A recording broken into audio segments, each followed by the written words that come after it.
Hello everyone, welcome back to my channel. दोस्तों, आज की इस वीडियो में हम आपको बताने वाले हैं ASP.NET का रोड मैप क्या है। अगर आप बनना चाहते हो फुल स्टैक .NET डेवलपर तो उसके लिए कौन सा रोड मैप आपको फॉलो करना है, ठीक है। क्या क्या चीज़ें आपको सीखनी है, क्या क्या चीज़ें इसमें आपको लर्न करना है ताकि आप फ्यूचर में जाके आप फुल स्टैक .NET डेवलपर बन सके।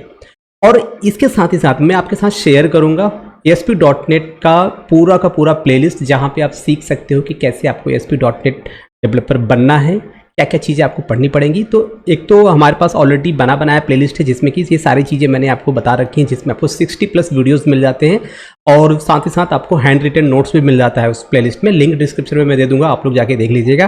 प्लस उसके साथ ही साथ आपको लाइव ट्रेनिंग कैसे करना है। सपोज कि आपने तो सीख लिया, पर व्हाट अबाउट द प्रोजेक्ट, आपने किसी प्रोजेक्ट पे काम किया है तो आपको अलग से एक प्लेलिस्ट मिलेगी जिसमें कि करीबन 20 वीडियोस होंगी, जहां पर आपको डायनामिक वेब डेवलपमेंट यानी वेबसाइट डेवलपमेंट आप कैसे करेंगे with the help of ASP.NET technology, हम वो भी आपको बताएंगे। ये सारा लिंक आपको डिस्क्रिप्शन में मिल जाएगा।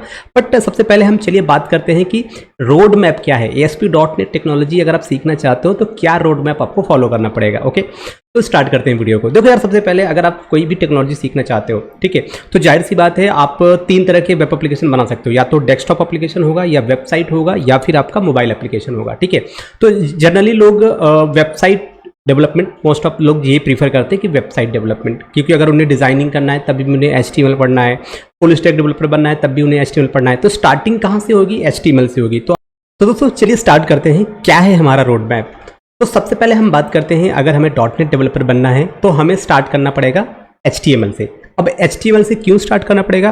क्योंकि देखिए, ज़्यादातर लोग वेबसाइट बनाना प्रीफर करते हैं, वेबसाइट डेवलपर बनना प्रीफर करते हैं, तो वहाँ से उनके लिए जो पहला पड़ाव होता है वो होता है HTML। तो HTML में बेसिकली क्या, अगर हम वेबसाइट पे काम कर रहे हैं तो वेबसाइट का स्ट्रक्चर हम समझते हैं कि क्या हेडर होता है, क्या फुटर होता है, क्या बॉडी होता है, कैसे फॉर्म बनते हैं, ठीक है। ये सारा कॉन्सेप्ट हमें HTML के with the help of HTML हमें पता चल जाता है। और जनरली अगर हम डेस्कटॉप एप्लीकेशन भी बनाने जा रहे हैं, अगर हम एज अ काम करेंगे एज अ डेस्कटॉप डेवलपर, तो भाई तब भी तो आपको वही कॉन्सेप्ट देखना पड़ेगा कि क्या हमारे सॉफ्टवेयर का हेडर कैसा होगा, फुटर कैसे होगा, बॉडी कैसा होगा, ठीक है। तो वो सारी चीज़ें, तो एक बार अगर आप HTML से स्टार्ट कर रहे हैं, मतलब एज अ वेब डेवलपर आपको स्टार्ट HTML से करना पड़ेगा। फिर आप बाद में आप चल के आप डेस्कटॉप डेवलपमेंट में शिफ्ट कर जाओ, कोई इशू नहीं, ठीक है। अब उसके बाद आकर नेक्स्ट जो स्टेप होता है वो होता है CSS, ठीक है। क्योंकि जब हमने HTML की हेल्प से अगर हमने वेबसाइट को डिज़ाइन किया है तो अब उसमें कुछ अपीयरेंस, कुछ डेकोरेशन और उसको अट्रैक्टिव बनाने के लिए हमें CSS की हेल्प पड़ेगी, तो जिसकी हेल्प से हम उसको अट्रैक्टिव बनाएंगे, ठीक है।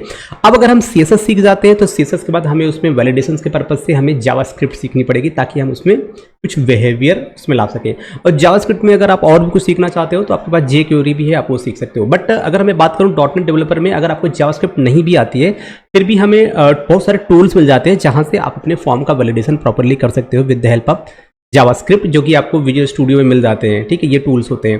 तो जावास्क्रिप्ट भी एक तरीका है कि आप उस पर भी अपने फॉर्म को वैलिडेट कर सकते हो, और ये भी आपको आना चाहिए। ओके, आगे बढ़ते हैं। तो यहाँ पर अब आपको थोड़ा बहुत अंडरस्टैंडिंग होना चाहिए कि व्हाट इज इंटरनेट, कैसे इंटरनेट काम करता है, कैसे what is the domain name system क्या होता है, HTTP प्रोटोकॉल्स क्या होते हैं, ठीक है। तो ये होस्टिंग कैसे हम करेंगे, तो ये सारी चीज़ें आपको basic ABCD related to the internet ये आपको आनी चाहिए, ठीक है। अब उसके बाद हमारा नेक्स्ट जो स्टेप होगा वो आएगा कि CSS फ्रेमवर्क पे काम करना। देखो सिंपल क्या है कि हमने अभी तो CSS पढ़ा, अब CSS के बाद आपके कई सारे CSS के फ्रेमवर्क हैं, जिसमें मोस्ट पॉपुलर आपका बूटस्ट्रैप है या टेलविन CSS। तो इन दोनों की हेल्प से आप रिस्पॉन्सिव वेब पेजेस आप डिज़ाइन करो, जिसमें आप HTML, जावास्क्रिप्ट और CSS, पर CSS में तो हम क्या फ्रेमवर्क यूज़ कर रहे हैं ना, तो आप इनकी हेल्प से आप छोटे छोटे एप्लीकेशन डेवलप कर सकते हैं, जैसे कि लॉगिन पेज, रजिस्ट्रेशन पेज, आप अपना खुद का पोर्टफोलियो। तो इस तरीके की छोटी छोटी चीज़ें, रिस्पॉन्सिव चीज़ें आप बना सकते हैं। अगला जो कॉन्सेप्ट आता है, अब यहाँ से स्टार्ट होता है आपका .NET का। तो ये बेसिकली ये पूरा फेज 1 का कॉन्सेप्ट है कि फेज 1 में आपको क्या क्या चीज़ें सीखनी पड़ेंगी।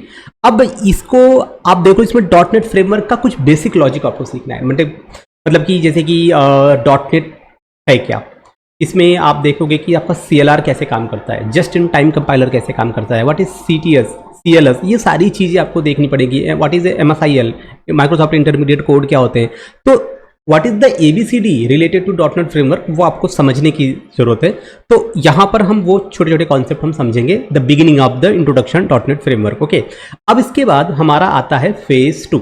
अब फेज 2 में क्या होता है, अब यहाँ से हमारा डायनेमिक कंटेंट स्टार्ट हो जाता है। तो सबसे पहले हमें सीखनी पड़ेगी एक लैंग्वेज।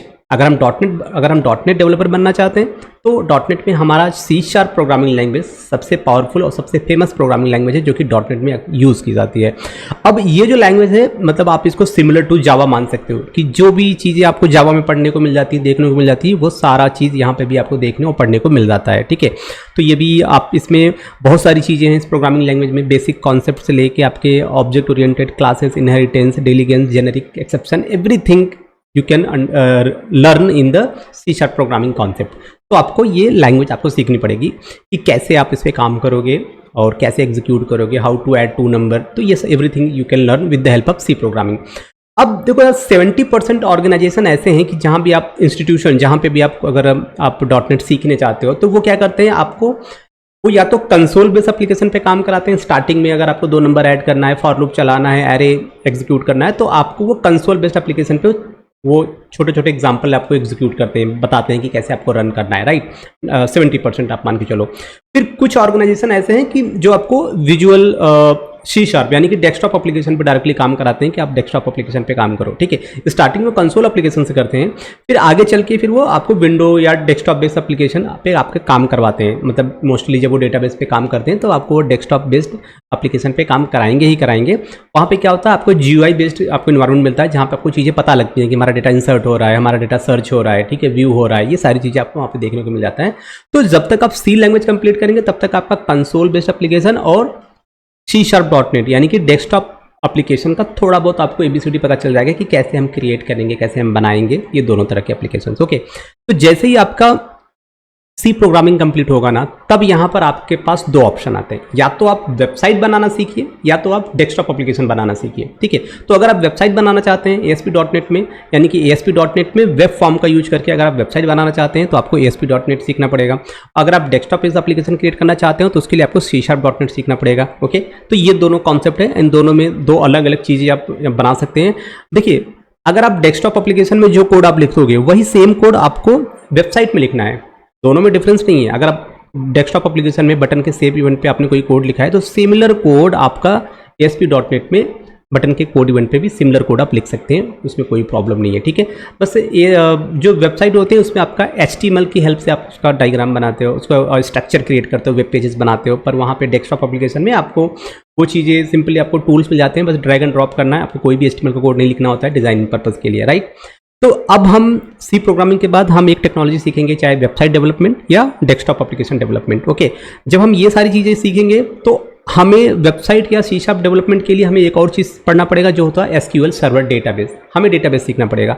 तो वैसे तो बहुत सारे डेटाबेस हैं, Oracle, MySQL और माइक्रोसॉफ्ट SQL सर्वर। तो अगर हम .NET सीख रहे हैं तो .NET के पर्पज़ से Microsoft SQL server database is the perfect, ये आप सीख सकते हो, बिकॉज कि दोनों एक ही कंपनी है, दोनों ही माइक्रोसॉफ्ट के द्वारा डेवलपमेंट किया गए हैं। तो दोनों इजीली बड़े ही आसानी से और अच्छे तरीके से वर्क करते हैं .NET एप्लीकेशन के साथ। तो आप SQL सर्वर डेटाबेस सीख लो। इसमें जो भी चीज़ें हैं जैसे कि डेटाबेस क्रिएट करना, टेबल क्रिएट करना, स्टोर प्रोसीजर बनाना, ठीक है, फंक्शन क्रिएट करना, व्यू बनाना, तो ये सारी चीज़ें आप उसमें ज्वाइनिंग भी आपको आनी चाहिए। तो बेसिक ABCD जो आपको नीड होती है एक एप्लीकेशन डेवलपमेंट में, आपको वो भी आनी चाहिए। ओके, नेक्स्ट हमारा स्टेप होता है आपको सीखना पड़ेगा। अब आपने वेबसाइट बनाना सीख लिया, आपको SQL सर्वर डेटाबेस भी आ गया, अब आपको सीखना पड़ेगा एडवांस जो कॉन्सेप्ट है MVC का, आपको उधर आपको मूव करना पड़ेगा। अब आप MVC पे जा रहे हो। देखो बेसिकली अगर आप एक पल को अगर आप ASP.NET या C#.NET अगर आप स्किप कर देते हो तो आपको सिंपली आपको ASP.NET MVC सीखना पड़ेगा। ठीक है, अगर आप ये नहीं करना चाहते हो तो आप MVC से स्टार्ट कर सकते हो। तो MVC इज द बैकबोन। तो आजकल मार्केट में MVC नई टेक्नोलॉजी है तो लोग उसे ज़्यादा प्रीफर कर रहे हैं, बड़ी बड़ी कंपनियां अप्रोच कर रही हैं,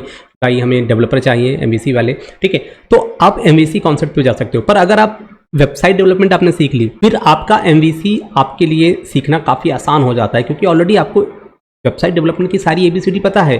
बस MVC में थोड़े थोड़े नए कॉन्सेप्ट जो इंप्लीमेंट किए गए हैं, बस आपको वो समझना है। बाकी तो आप तो ऑलरेडी वेबसाइट अब बना रहे हो। ठीक है, वेबसाइट देखो, वेबसाइट बनाने के 2 तरीके, या तो MVC की हेल्प से बनाओ या ASP.NET की हेल्प से बनाओ। ठीक है, तो यहाँ पर जो टेक्नोलॉजी आजकल मार्केट में चल रही है दैट इज द MVC। तो आपको उसके बाद आप MVC पे मूव कर जाइए, MVC सीखिए, उस पर भी एप्लीकेशन डेवलप करिए।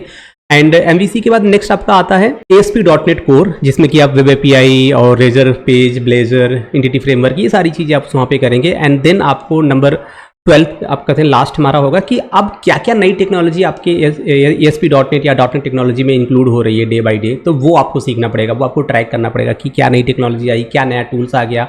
तो वो हमें डे बाय डे हमें क्या करना पड़ेगा, कीप लर्निंग हमें स्टार्ट रखना पड़ेगा, ठीक है, तो ताकि हम आगे चल के .NET में आने वाली नए नए अपडेट्स के बारे में जान सकें और उससे रूबरू हो सकें, ठीक है। तो ये एक छोटा सा रोड मैप मैंने आपके लिए प्रिपेयर किया है। आई होप कि ये वीडियो आपको काफ़ी पसंद आया होगा। अगर आपके कोई क्वेरी है या फिर आपको कोई सुझाव है तो आप हमें कमेंट सेक्शन में बता सकते हैं, और सारा लिंक मैं डिस्क्रिप्शन में दे दूंगा, तो आप जाकर वहाँ पे चेक कर लीजिएगा जो भी प्लेलिस्ट है अपने .NET के या फिर SQL सर्वर के या फिर जो भी प्रोजेक्ट डेवलपमेंट का, तो वो आप वहाँ से कर सकते हैं। और अगर आपको वीडियो पसंद आता है तो प्लीज़ सब्सक्राइब माई चैनल, और मिलते हैं नेक्स्ट वीडियो में गाइस। तब तक के लिए टेक केयर, बाय बाय, जय हिंद।